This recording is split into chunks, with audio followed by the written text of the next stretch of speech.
Pasti yang sudah rapture adalah orang yang percaya. Lalu tahta pengadilan Kristus ini untuk apa?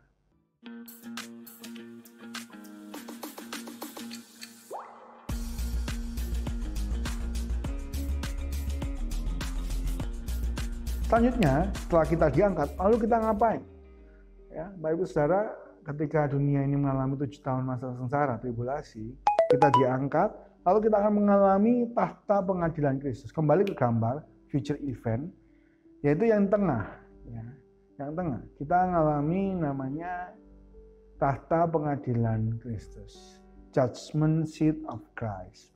Tahta pengadilan Kristus ini bukan menentukan kita masuk surga apa tidak, atau kita ini sudah percaya apa belum, bukan. Pasti yang sudah rapture adalah orang yang percaya. Lalu tahta pengadilan Kristus ini untuk apa? Untuk memberikan pahala atau mahkota kepada setiap orang yang sudah mengasihi Tuhan sampai akhir hidupnya. Ya. Ada 5 mahkota.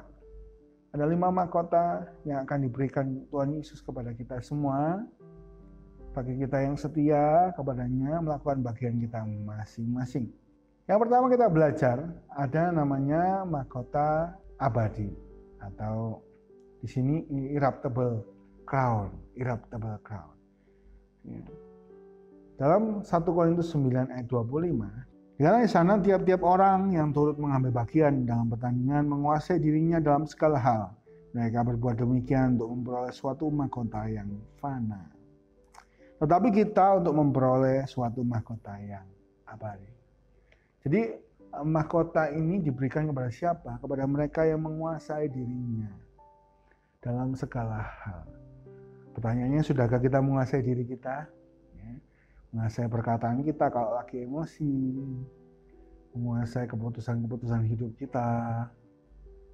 Sudahkah kita menguasai diri dalam segala hal? Yang pertama, ketika kita rapture, kita masuk ke tahta pengadilan Kristus. Apakah kita mendapat mahkota yang pertama? Mahkota abadi, irreputable crown, yaitu bagi mereka yang menguasai diri. Yang kedua adalah crown of life, mahkota kehidupan. Kita lihat dalam Wahyu 2 ayat 10. Wahyu 2 ayat 10 dikatakan sana, jangan takut terhadap apa yang harus engkau derita. Sesungguhnya iblis akan melemparkan beberapa orang dari antaramu ke dalam penjara, supaya kamu dicobai dan kamu akan beroleh kesusahan selama 10 hari.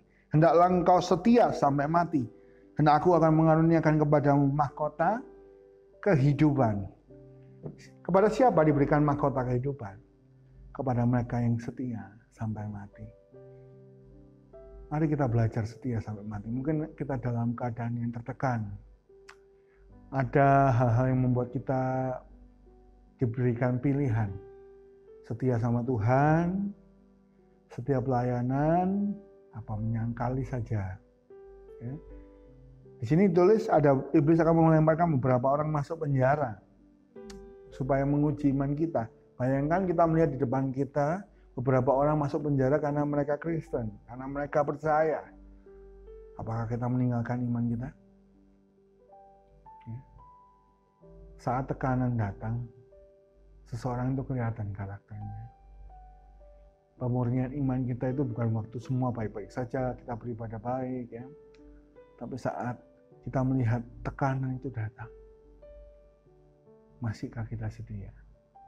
Bagi Anda yang sedang menderita, ya, ayo tetap setia sampai akhir. Setia sampai dapat mahkota kehidupan. Satu kali di Korea ada gereja besar. Karena Korea ini negara yang belum percaya Tuhan waktu itu, maka datanglah tentara-tentara ke gereja itu. Maka diturunkanlah foto Tuhan Yesus. Ketika diturunkan foto Tuhan Yesus ke depan, mereka satu persatu disuruh keluar dan meludahi foto itu. Setelah meludahi, mereka dikumpulkan satu tempat. Yang mau meludahi dikumpulkan satu tempat. Dengan perkataan, kalau kamu nggak mau meludahi, akan kubunuh kamu. Maka ketika mereka keluar satu persatu, ternyata di gereja, katanya tempat orang Kristen, karena dalam tekanan mereka meludah. Satu persatu laki, perempuan, muda, tua, semua meludahi foto itu. Sampai tiba orang terakhir, yaitu seorang wanita. Katakan, ayo lu meludah. Kalau kamu nggak meludah, kamu saya kumpulkan bersama mereka yang nggak mau meludah, akan kubunuh. Dan kamu satu-satunya, kamu mati sendiri.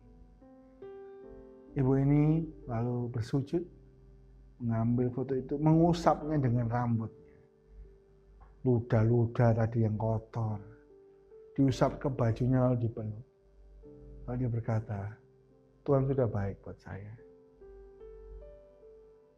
Saya siap mati buat Tuhan. Melihat itu, prajurit itu shock. Ya. Tahu apa yang terjadi? Prajurit itu berkata kepada semua orang yang meludah, kamu sama Tuhanmu aja gak setia. Apalagi sama negara. Mati aja kamu pengkhianat semua. Ternyata mereka semua yang meludah itu dibunuh, dihukum. Tapi ibu yang setia ini diberi kesempatan untuk hidup. Ya. Hari ini dalam tekanan kita, apakah kita setia? Atau kita memilih untuk meludah, lupa sama Tuhan, tinggalkan iman supaya kaya, tinggalkan iman supaya kita dapat jodoh, tinggalkan iman supaya kita naik jabatan. Jangan lupa Bapak Ibu Saudara bahwa hidup di dunia ini cuma 70-80 tahun. Ya. Cuma pendek dibandingkan kekalahan yang ribuan tahun, bahkan ratusan ribu tahun, jutaan tahun. Karena itu mari kita setia sampai akhir. Mahkota kehidupan bagi mereka yang setia sampai akhir. Yang ketiga adalah mahkota kemuliaan. Nah, mahkota kemuliaan diberikan kepada siapa? 1 Petrus 5 ayat 2-4 dikatakan di sana, gembalakanlah kawanan domba Allah yang ada padamu. Jangan dengan paksa, tetapi dengan sukarela, sesuai dengan kehendak Allah. Dan jangan karena mau mencari untung, tetapi dengan pengabdian. Janganlah kamu berbuat seolah-olah kamu mau memerintah atas mereka yang dipercayakan kepadamu, tetapi hendaklah kamu menjadi teladan bagi kawanan domba itu. Maka kamu, apabila Gembala Agung datang, kamu akan menerima mahkota kemuliaan yang tidak dapat layu. Ya? Crown of glory. Bagi siapa? Bagi orang yang menggembalakan jiwa-jiwa. Ya? Entah dia jabatannya gembala atau bukan. Bagi mereka yang menggembalakan jiwa-jiwa. Ada syaratnya. Bukan untuk cari untung. Tapi untuk pengabdian. Mungkin kita dikasih kesempatan punya anak. Ya. Gembalakanlah anak-anak kita. Bawa ke jalannya Tuhan. Sampai mereka menemukan hidup yang kekal. Nggak mudah gitu ya. Nggak mudah. Jadi gembala itu nggak mudah ya. Kalau di Alkitab dikatakan gembala itu rela melawan serigala, ya, melawan singa untuk menyelamatkan dombanya. Nah, Bapak Ibu Saudara, selain itu juga dalam tekanan yang di dalam, gembala itu harus menjaga. Kalau domba itu sudah terlalu gemuk bulunya, maka dia akan kebalik dan dia nggak bisa bangun lagi. Kalau dibiarkan 6 jam, domba ini mati. Jadi ada serangan dari luar, ada serangan dari dalam. Ya. Kalau hidungnya kena lalat, ya, karena kan basah ya, hidungnya kena lalat, maka dia masuk lalatnya, dia akan pusing. Dia akan menabrakkan kepalanya ke tembok, benda yang keras. Karena dia gatel di kepalanya. Maka itu gembala harus datang dengan urapan, minyak urapan. Untuk menuangkannya, dielus-elus ya, maka serangga akan pergi. Mungkin kita lagi pusing ya, rasanya pengen mati, rasanya pengen nabrakkan diri gitu ya. Mungkin kita sedang jadi domba, ini diganggu banyak serangga, gitu ya. Maka datanglah kepada Tuhan, minta urapan. Urapan itu membuat kita kuat, membuat kita tidak pusing, tidak penat, gitu ya. Makanya penyembahan itu penting. Nah, bagi kita juga mengembalakan domba-domba. Bagi mereka yang pusing, mungkin kita menjadi tempat cerita. Mengembalakan lagi ke jalan yang benar kalau jangan kita sesat. Maka kita akan mendapat mahkota kemuliaan. Lanjut, mahkota kebenaran.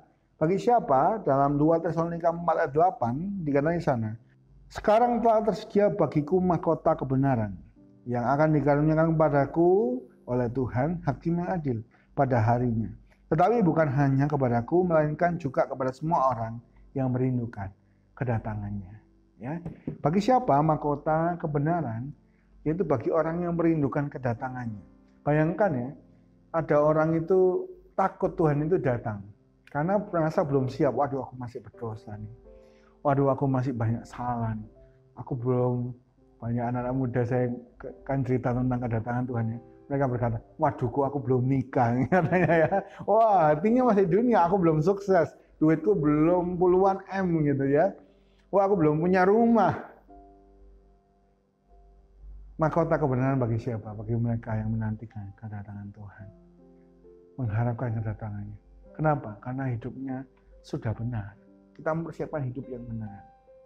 Kita rindu Tuhan. Kalau orang cinta Tuhan, ya pasti rindu Tuhan datang ya. Kalau kita cinta dunia, pasti kita mohon Tuhan jangan datang sekarang lah. Anakku masih kecil Tuhan ya. Tuhan jangan datang sekarang lah gitu ya. Tapi kalau kita cinta Tuhan, kita merindukan kedatangannya. Dan kita berusaha hidup kita ini benar. Karena itu mahkotanya disebut mahkota kebenaran. Ayo Bapak Ibu Saudara, kita semakin hari semakin benar.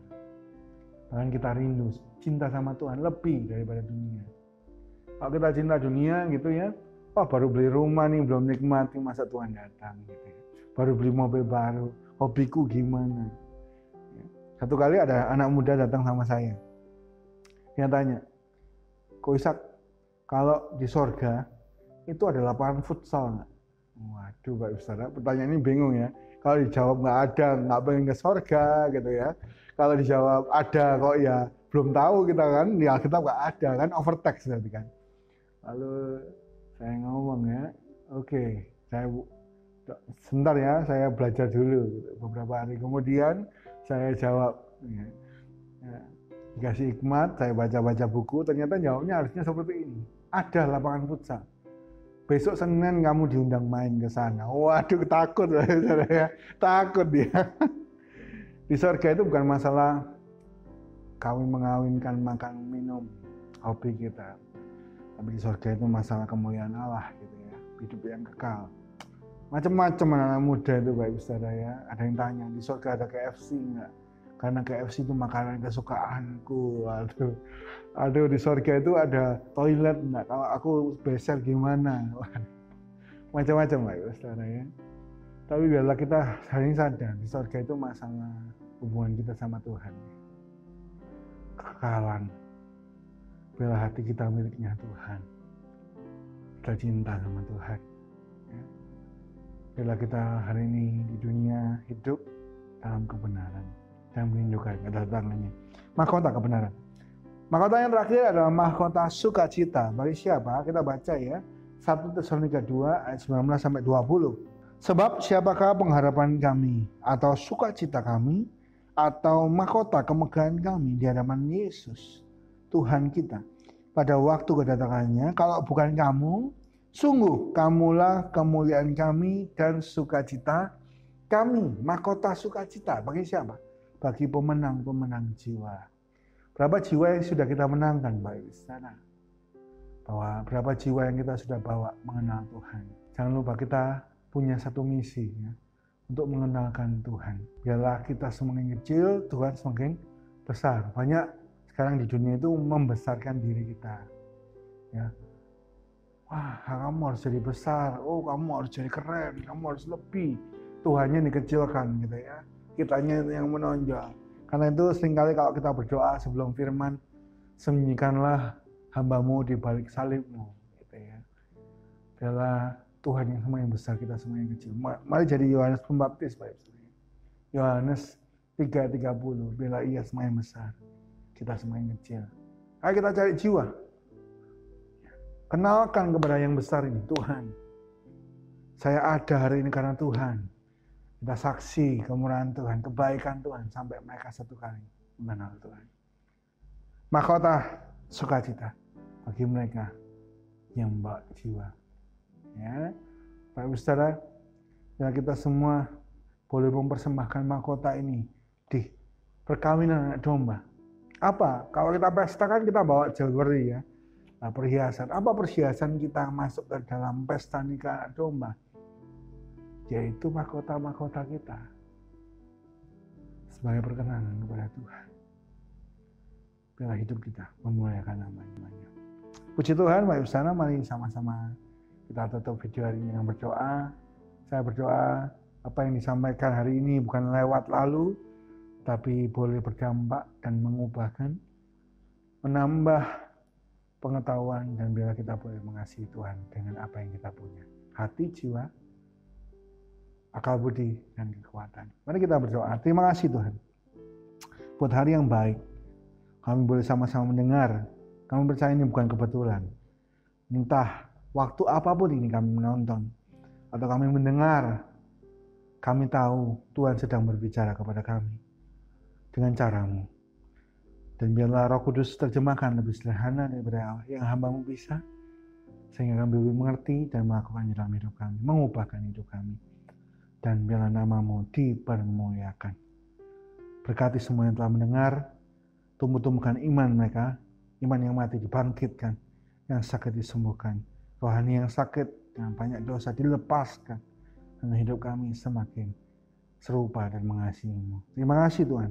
Kami bersyukur pertemuan kami dalam kesempatan berikutnya dengan waktu daripada Tuhan dan semangat untuk terus belajar. Di dalam nama Tuhan Yesus kami berdoa, ucap syukur, haleluya.